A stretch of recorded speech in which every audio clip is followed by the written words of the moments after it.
रायगडची परिस्थिती काय आहे? काल मोठ्या प्रमाणात पाऊस होता. रायगड पालघर आजही अतिवृष्टीचा इशारा आहे. परिस्थिती रात्रीपासून सुधारत चाललेली आहे आणि रात्रीपासून पाऊस कमी झालेला आहे.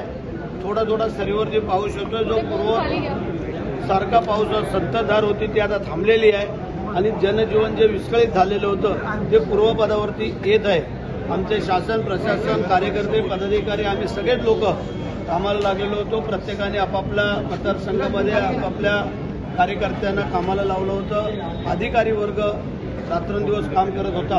त्याच्यामुळे जीवितहानी आमच्याकडं कुठे झाले नाही. फक्त महाडमध्ये एक पोहायला गेला तो वाहून गेला आणि एक खड्ड्यात पडला तो बुडून हे झाला.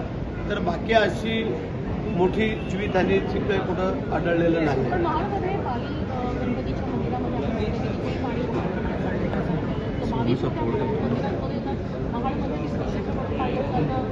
महाड नाही महड आणि पाली बल्लालेश्वर अशी 2 ठिकाणं आहेत आणि आमचं महाड वेगळं आहे. तर म्हणे या ठिकाणी पाणी म्हणजे आता सगळीकडेच पाणी झालं होतं.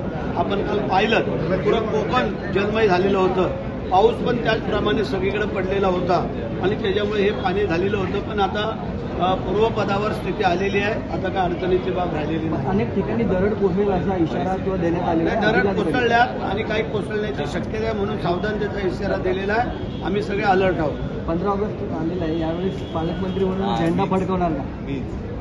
आता सध्या पाऊस आहे. 2 दिवसात पाऊस कमी होऊ द्या मग आमचा भर येईल आणि अधिवेशन झाल्यानंतर मुख्यमंत्री शब्द दिला तो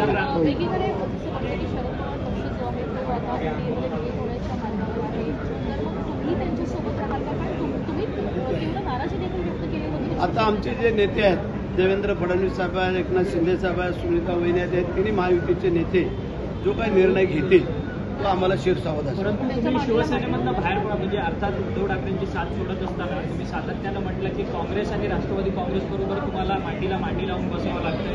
कुठेतरी हिंदुत्वाशी ही संपूर्ण खासदारी आहे म्हणून तुम्ही कुठेतरी पक्षबदल केलेला होता. परंतु आता मात्र ते तुमच्यासोबतच येणार आहेत. आता येणार आहेत का जाणार आहेत ते आता मी सभागृहात गेल्यानंतर बघतो. आमच्या नेत्यांना पण विचारतो आणि मग तुम्हाला योग्य उत्तर देईल. कारण ते दिलेलं योग्य ठरेल. कारण वाऱ्यावरची वरात घेऊन जाणं